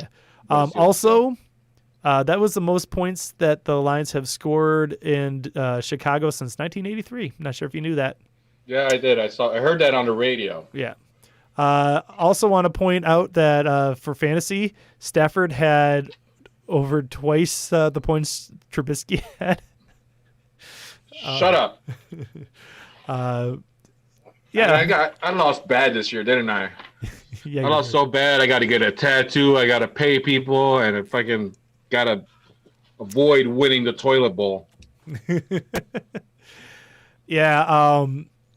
But yeah, the Lions defense, that strip sack with minute 54 left of the game, down 30-27. That was pretty much. There was two main things that happened for us that won us the game, and that was the defense. The defense was shit all game, and the offense was just keeping us in it. But that strip sack got us the ball back, and we ran it in pretty fast, gave you guys plenty of time on the clock. But 4th and 1, big ass stop. That right there.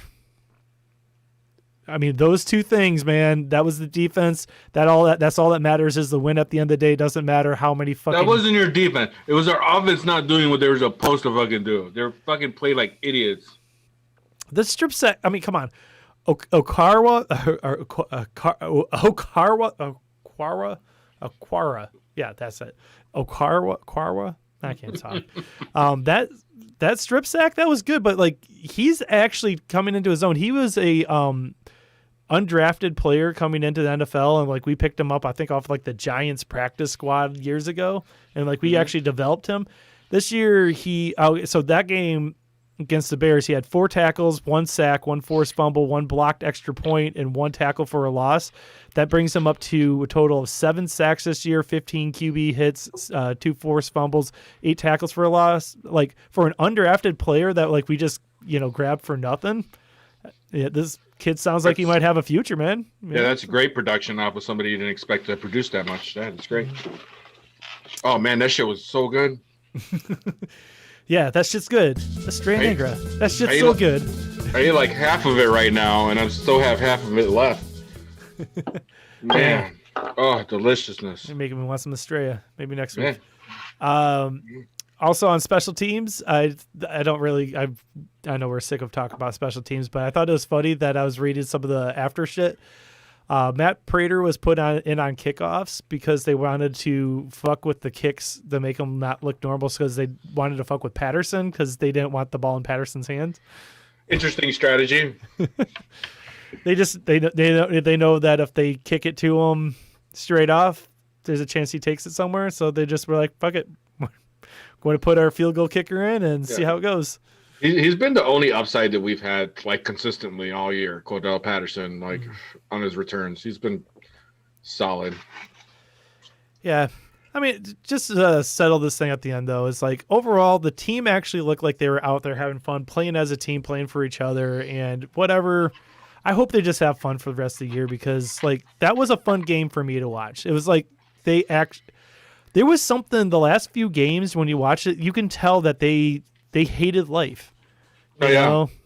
They didn't look happy. Yeah, but this game, it seems like they're actually trying again. They're actually just playing for playing, and we're playing for a draft pick at this point. But let's see what we have in these players. Let's try some shit. I don't know. Yeah, go Lions. I'm with you. And all I have to say is, Green Bay. You can go fuck yourself, Green Bay. You can go fuck yourself. I love that fucking song. We're probably going to get our asses handed to us by the Packers like we always do, but. Oh, you guys play the Packers this week, huh? Yep, that's why I'm playing it. You can go fuck yourself, Green Bay. Uh-oh, it's not going off my screen. It's stuck. There it is. All right, there we go. That's that. What's so there's only a few more games left. I'm just actually scrolling past this. So we got Green Bay this week, then Tennessee, Tampa Bay, and then Minnesota go out. Bears have Houston, Minnesota, Jacksonville, and Green Bay.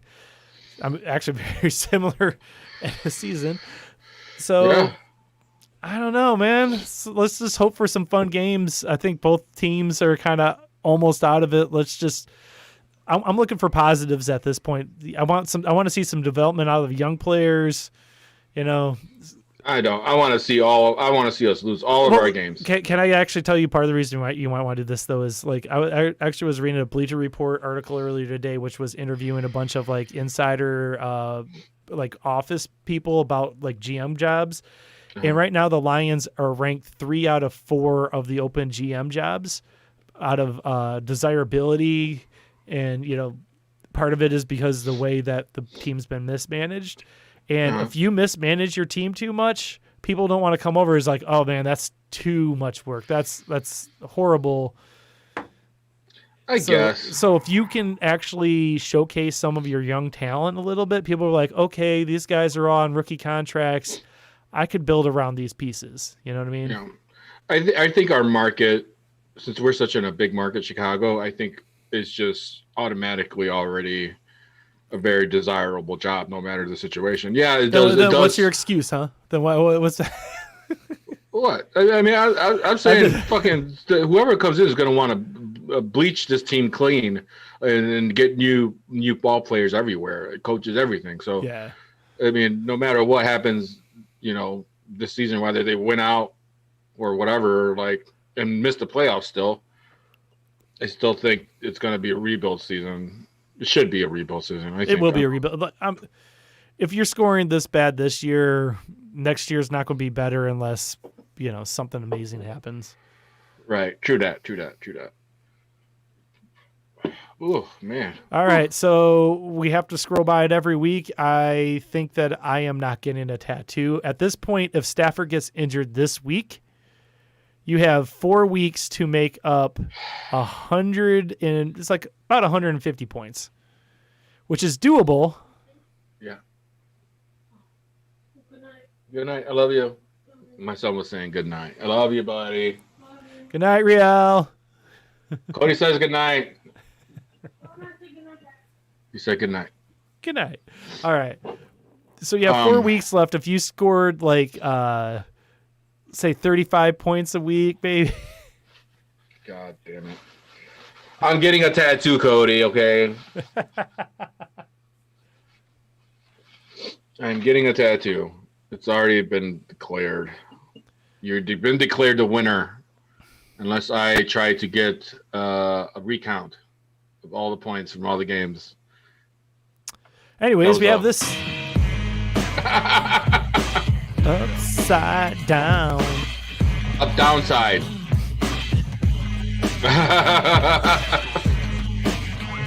All right. So last week we had a Chicago-Detroit edition of Up Downside, and we both picked the over on Mitchell Trubisky, and we were both wrong. He ended up with 12.28 points. Horrible. I picked the under on Stafford. Cody picked the over. He won that one. Montgomery surpassed his point total. We both picked the over on that one. By the way, I want to go back to the Stafford one. 17 points is not a lot of points, man. You are so off on that one. Yeah, well, that's what it was. That's what the sleeper gave me. It was. Yeah, I know, but you still picked under a 17 for. Yeah. I thought the Bears D would come back after a miserable outing against Green Bay, but they didn't. We had DeAndre Swift in on this one, but I switched it with Adrian Peterson because obviously Swift was out.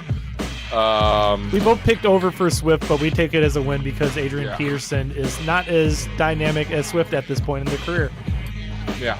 So, but Peterson ended up with 17, so damn near 18. So. Oh, by the way, I wasn't paying attention for a minute. There's 3 points for New England. They didn't get a shutout. You owe me $1. Damn it! All right, that's $4. All right, next on this was Darnell Mooney. I picked the over. Cody picked the under. Cody won that one. Marvin Jones. I was way off on this one. Yeah, I picked the over, and Cody did the under. He ended up with 17.6 points. He had a game. He had a game. That was dumb on my part. Yeah. Jimmy Graham. He was projected at 4.8, and Cody always takes the over on these low projections, but I won it because Jimmy Graham had 0. So I got that one. I don't know why I'm excited about that, but I am. Yeah. I mean, because it keeps you in. Because yeah. TJ Hawkinson, he was projected at 7.5, and he just barely got over that with 8.4. Cody won that one. That's not bad. That's like a whole point. Yeah, that's barely. And last but not least, the Bears defense versus Detroit's defense. The Bears ended up with 3 points and Lions with 6 points, so Cody won that one. Even though he admitted that the Bears would likely have more, but he said that's no fun, and he picked the Lions anyway. Yeah. So it counts. Cody, yeah. Cody ended up with the week at 6-3, and I was 4-5. So that leaves us for the season. I am a very, very hefty 43-66 on my picks for the season. And Cody's 3 games out of being 500 at 53-56. So we're not the greatest at making these picks, but we're trying. We'll be better next year, I promise. I feel like I'm doing all right. Like you're not doing bad. You're doing all right. I'm not at 500, but like the way I see it with these over-unders, part of the reason I've been winning on regular betting is you don't get every single thing right, but you just try to bet on the ones that you think you will get right, and that's how you win. Like, you're the one providing these for me. These aren't the ones I would pick. This is just my guess. But like, if I'm around 50-50, knowing the ones that I'm feel confident about, that's part of the reason I do good in fantasy football. Yeah, no, totally. I feel you. All right, for this week's 14 up downside, I put in some kind of funner ones, more star players and some guys who have been making the news lately, left and right. And one of Cody's favorite sleeper picks is in here too. At quarterback, we have Jalen Hurts, who's starting for Philly for the first time against versus New Orleans. He's projected at 21.18. I'm taking the under on this against New Orleans. I'm shaking my head. Why? No, I don't see it. You don't see what? New Orleans defense has been looking all right lately, and I just come on, 21 points. Where did that fucking come from?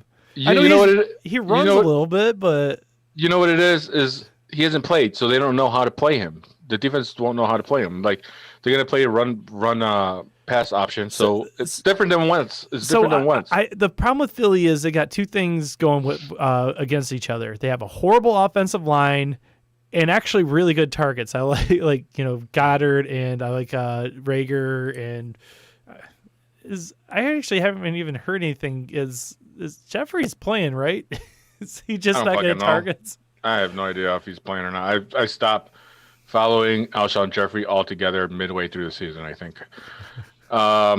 Next on this list, Alex Smith with Washington. Alshon is playing. He just hasn't done anything.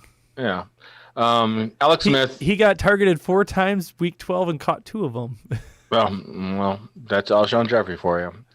Alex Smith, he's at San Francisco or in Arizona, wherever they play at. Last week they played in Arizona. It sounds like they're doing that again. California's numbers are not doing well COVID-wise. Yeah. He's projected at 13.98, and that's kind of low. We both took the over. Even if he's playing San Francisco, I think that's really low. Also, Alex Smith, props to Alex Smith. He's starting to come around with the team a little bit, and just comeback player of the year written all over it. I don't think there's anybody else that can compete for that award at all. I've seen other people trying to say Ben Roethlisberger, and it's just like, that's shut stupid. up. No, that's not even comparable.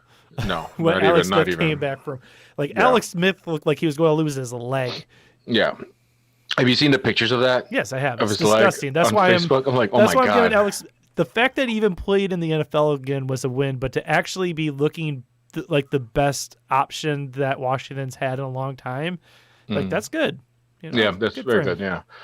So we both took the over on Alex Smith. Alvin Kamara at Philly. He's projected at 17 points. We both took the under on this. It's partially because it sounds like he's playing with an injury, partially because as long as Taysom Hill is quarterback, he is not utilized as much. Yeah, he did have a good game last week, though. He has all right games, but it's not the Alvin Kamara goes like top 5 picks every year because he's Alvin fucking Kamara. But that's how Drew Brees uses him. His usage is way down, and he's going to be a good running back, and you're not going to sit him because he has the upside to beat Alvin Kamara still. He's just not getting used like he used to be. So me and Cody both took the under on 17. Next, we got Austin Eckler versus Atlanta. He's projected at 19.39. Where the fuck did that come from? I don't know. I think it's because it's against Atlanta, and I think they're gonna. Like I predict this is gonna be a very high scoring game, and I'm gonna take the over on it. I think he's gonna explode. I think he's gonna have 2 touchdowns. This is gonna be one of my prop bets this weekend. On Eckler having 100 yards. I could see it happening. The only reason I'm doubting it is because it's so high, and I'm like, no, fuck that. Yeah, I'm taking under. Yeah. So I took the over. Cody took the under on the 19. Wide receiver DK Metcalf against the Jets. He's projected at 21.14. We both took the under. I think I get nervous when it's at 20. Yeah, that's my problem. He could totally score 40 points on the Jets. It's the fucking Jets. Yeah. I also feel like 21's a lot of points for a team that might just not need to throw it. Like this might be an honest week that they just try to run the clock out. Yeah. They might throw it a lot in the first half, but I don't think they'll be needing to throw it much in the second half. It's the Jets. So. They know they're playing the Jets. Yeah. And plus, they got playoff hopes. Why would they put him in danger of getting hurt or anything like that, Mm-hmm. All right. Michael Thomas at Philly. He's projected at 17.84. Are you using what are you using for the projections on this? Sleeper. No, are you using the Set Your Lineup League, or are you using... Yeah, Set Your Lineup League. Huh. I looked at him yesterday when I did it. Why is he not? Because I have Michael Thomas on my Set Your Lineup team is 14.27. Really? Yeah. Then it changed. It must have, because I'm like, that doesn't seem right. Yeah, that changed then. Okay. Yeah, because that's yesterday. What you put in. The reason I put under is because I actually think he could hit 14. Yeah. No, yeah, I think he could hit 14 too. I got him taking the over on this one. Right. So my thing with Michael Thomas is as long as Taysom Hill's throwing to him, like I think that he can get the PPR points for it, but he hasn't really been getting the yardage. He's not. Taysom Hill doesn't hit him deep or anything. Like it's. If you're in a full point PPR league, you could get 10 points just for out of the catches and hope that he gets to 70 yards. But, oh, shit, someone's off for the races. Oh, that was like a replay. Never mind. There's a replay, yeah. So, yeah, I got him both. We both got I got him for the over. You got him for the under on the I honestly hope I'm wrong on that because I'm playing him this week. I have him in my roster, so I need the win. Yeah, all right. Tight end Travis Kelce at Miami. He's projected at 18.64, which he totally can hit. He totally can hit that. But he is playing Miami. They're kind of tight, but who knows? It's also KC. Well, the problem with Kelce is Kelce's like the best tight end, so he can always hit that. But he's also on Kansas City, who on any game can just win it with anyone on their team. So I'm taking the law of averages, where I just think 18's hard to hit. Yeah. No, I hear you. And then Cody's favorite tight end, Drew Sample. You did that just because you thought I'd pick the over. Yeah, exactly. I didn't. I'm not falling for that. He's playing against Dallas. Who's playing quarterback for Cincy right now? I don't fucking know. Yeah, who knows? If Burrow was still there, we could talk, man. Yeah. He's projected at 5.41. We both took the under on that. And then last but not least is Miles Sanders. I think having Jalen Hurts is going to help his game a little bit. They're playing New Orleans again. Brandon Allen's the quarterback? Yes. For Cincy? Yep. I don't know who the fuck that is. You don't know Brandon Allen? Nope. No idea. Brandon Allen. He's 28 years old out of Arkansas. 28? No, don't know who he is at all. Oh, he was backup for Rams. He was backup for Denver, Jacksonville. Sorry. So he's like a Cade McCowan or some type backup guy. Okay. Yeah, who cares about him? I'm sorry. I'm throwing wrenches in your wheels. Yes, you are. Miles Sanders. Okay. 13.10 projection. I took the over. Cody taking the under on that one. I actually feel pretty confident about that one. I would not start Miles Sanders this week. I honestly, like, if you trust anything I say in fantasy, do not start. I forget. I was going to start using this one. If Miles Sanders, I stay away. Stay away. Stay away. I'm playing him just for shits and giggles, but I'm not in the playoffs, so don't listen to me. And that's it for those picks for this week. Again, we both picked the Rams to win too, which looks like it's a solid so far. Yeah, so far so good. I mean, anything can happen, but anything can happen, but I doubt anything's gonna change the outcome of this game right now. It's halftime still, right? Yeah, 17-3, and Jared Goff's on the verge of hitting 10 points. Cam Akers has 11.2. No wide receivers are really going crazy yet. Let's see. Higby's got 3.4 points, and the Rams defense has moved down from 18 to 15 points. So, Matt Gay's got 5 so far. The kicker. Mm-hmm. Fuck the kickers. And Cam Newton has a whopping 2.86 fantasy points. Wow. He does have 6 carries for 13 yards, so I knew he's getting close to 10 that I said he would have. Yeah, that's why we decided to stay away. Stay away. So we hit on that one. Why do I never play that? I put this on at the beginning of the season. Also, the other one I never used. Yeah. So now we got some deep sleeper picks, Cody. This is the end of the show, and we didn't get to play Pac-Man shit, man. I thought Pac-Man would all be like, yeah, I made the playoffs. Yeah, he hasn't called today. What happened? Yeah, I understand why our Donuts hasn't called. Why? Because is he mad? He's just out. He came in when he thought that he had a chance again, but no. Oh, no, he's giving up again. All right, I get it. All right, deep sleeper picks. Last week, Cody picked Marvin Hall, and he didn't even play. He got dropped before the game, right? Now, I hold that my reasoning worked. He was dropped before the game, so no one would have started him, so my pick didn't go. But what I said he was going to do is what happened with the Quintez Cephas touchdown. That was Marvin Hall's catch. I'm just saying that I'm taking it as a win as far as logic goes. I mean, obviously, but that's seriously, they dropped him because they want to see what they have in Cephas. Yeah. Makes sense. Yeah. Honestly, they've been very hush-hush about why he went, and I'm really curious about it because there was really no problem with Marvin Hall that I knew of. He was our deep threat.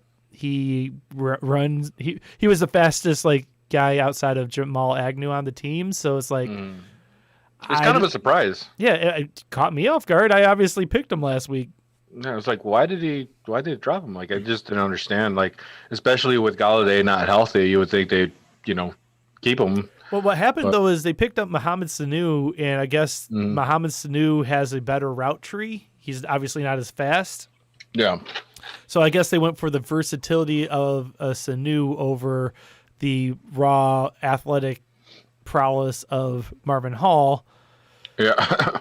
But whatever. Yeah, no. And then last week, Cody gave me shit for picking him, but I picked Tim Patrick. The only reason I gave you shit for him is I still Tim Patrick is someone who's been in and out of lineups all season, and it just it doesn't seem like a sleeper to me. I differ.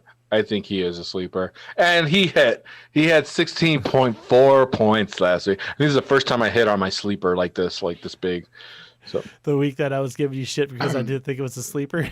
Yeah. I mean, your sleeper this week is not really a sleeper, so I'm not gonna make fun of it or give you shit. I'm gonna. Why is that not a sleeper? He's not on anyone's rosters right now. What do you mean he's not on it? Yeah, he is. Let me see. By the way, Cody picked Tony Pollard. Yeah, it's because Ezekiel Elliott looks like he's injured. He's definitely playing this weekend, but I think they're going to give some carries to Pollard. Yeah. And it's a sleeper because people who heard like the Zach Martin news might be worried about it, but I actually think that Pollard might get some, I don't know. I'm taking it. Fine. You want me to pick another one real quick? No. I'm not giving you. No, I'm good. You keep Tony Pollard. I got Cole Kmet, my boy, my number one tight end for the Bears. That's not rostered by a lot of teams. That's a true sleeper. Yeah, that's true sleeper. Yeah, Pollard's been picked up. I've had him. Boogie Nights had him, and Dunk had him.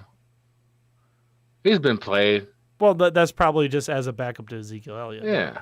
Well, I mean, he's a sleeper. He's okay. He's a sleeper. All right, whatever.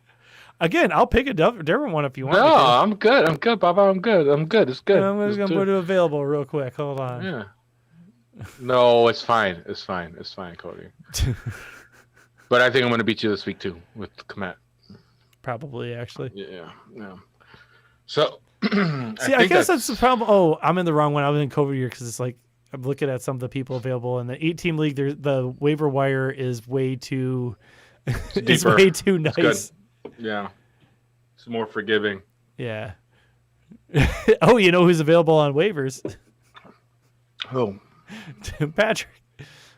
Oh, yeah? Look at that. Look at that. You just dropped him. I dropped him. Your team. I dropped him for what's his name from Houston? Judy? Kuti. No, Kiki Kuti. Oh, Kiki Kuti. I think it was. You only have so many bench spots, and I actually am running 2 defenses. So talk a little bit before we walk out of roster management strategy that I use. I never have 2 defenses unless I have an open spot at the last second. It's just like I'll look ahead. But in the playoffs, I always carry 2 defenses because I'm always playing the one I want this week and the one I want the week ahead. And so, all my leagues, I try to carry 2 defenses because if you win, that good defense isn't going to be available on waivers if you're not careful. Yeah, I'm a fan of having a couple of defenses. Not during the season for me. It depends. Like if I see a couple matchups that I like in a row, but I want to keep one defense and I like what this team has. I agree though. If you have like a top 5 defense and they have one like if they're playing Kansas City that week, you hold on to them for that off week and you pick someone off of waivers. But I know as a rule, I don't like to carry 2 defenses. Yeah. So, but I feel you. That's a good strategy. Well, Cody, good luck in your playoffs. Thank you. I actually believe you in the sincerity in that because if I win, you don't owe $50. So, So I'll be looking to try to win my matchup next week, so I do not proceed to the final loser bracket. And you still don't understand how this works. If I win, to win, you don't. Yes. So you just said I'll try not to win. Oh, I'll try to win, so you don't move on. There you go. Yes, He got it, guys. It took us a while, but he got there. Yeah, I think I got it. So, thank you everyone for tuning in. We had a good show today. I did not get naked. Cody was nice all day, and good luck next week. Week 15, we got the Chargers and Raiders. Should be a fun game. Yeah, West Coast game. 2 teams that could fall apart at any moment, but also look fun at points. So I'm hoping for a shootout. Yeah, and it's not like a high scoring game like they actually pull out guns like the beginning of Last Boy Scout. Yeah, and it's the last Thursday night game. So is it? Yeah, it's the last Thursday night game. There's the Christmas game is on a Friday. And that's it. That's the last Thursday night game. So we won't have any games going further. The fantasy playoffs always get really weird with the holidays because every championship I've ever been into has been like every move, like roster move, has been me on a phone because I'd be like, traveling to Michigan to see my family. I'm like, God damn it, I need to make roster moves, and I'm like doing stuff. And I remember the one year I played my brother for the championship, and we were with our family in a casino in Battle Creek, Michigan, and I'm like, I literally just hand my brother the $50 because I won, but I had to pay him out because I'm the treasurer, and I'm just like, yep, we're out with family, but here's your $50 because I just won, and it's just Christmas. I don't know, it's tough. That last week, you really have to prioritize football over your family a little bit. So this year will be easier because you're not really allowed to go anywhere. So COVID kind of helps you out. Yeah. Focus. For the safety of our country, we need you to focus on fantasy football this year and not your family. Do not go see your family. Stay home. Stay home and Zoom them. And maybe we should have been pushing this all year because there's a chance if you weren't doing this already, you're not making the championship anyways. Yeah, like me. See, but I wasn't doing that. He's a family guy over here, man. This guy he's such a good father. He's always taking care of his kids. Oh, thank you, Cody. He's such a nice husband to his wife. He's doing all this stuff instead of paying attention to football like he's supposed to. I mean, I knew you were going somewhere with that. God damn it. Well, thanks a lot, Cody. All right, we love you guys. Have a good night. Peace out. Thank you for watching Set Your Lineup. Theme song is This Winter by Shadowmaster MC. You can buy that whole album on Bandcamp, shadowmastermc.bandcamp.com. For tacos, call Otto at Estrella Negra. Estrella Negra is at the corner of Western and Fullerton in Chicago. Set Your Lineup, a Something Street Studios production.